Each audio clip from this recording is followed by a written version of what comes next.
Daily Good News, Volume 2, number 176, When Poverty Leads to Riches. By the deeds of the law, no flesh will be justified in his sight. The righteousness of God apart from the law is revealed, even the righteousness of God, which is through faith in Jesus Christ, to all and on all who believe. Romans 3, verses 20 through 22.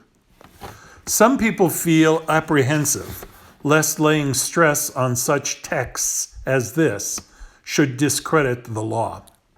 But God, who wrote the text, may be left to care for the honor of his own law. It is to the everlasting credit of the law that it cannot justify the transgressor. The law requires in man the perfect righteousness manifested in the life of Christ. No man ever lived as Christ lived. All are guilty. The perfection and majesty of the law lead sinners to cry out, "What shall we do?" Sometimes the idea comes that if Christ would only wipe out the record of the past, the individual might then get along very well. That was the trouble with the Jews, Romans 10, verses 2 and 3. There is no one on earth who in himself can do one deed as pure and as free from selfishness as though Christ had done it.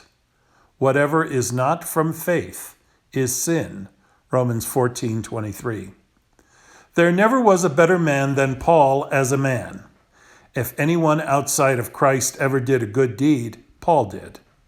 Yet he had to count all things he had but loss, that he might gain Christ. Philippians 3, verses 4 through 8. The psalmist says that God withholds no good thing from those who walk uprightly. If Paul, before he found Christ, had had something in his nature that was good, he might have taken those things along with him, but he counted all as loss. The plan of salvation is one of giving and taking, giving on the part of God and taking on the part of man. The pride of the heart resents this dependence upon God, but we are pensioners, beggars, miserable, and poor and naked. You know how generous our Lord Jesus Christ has been?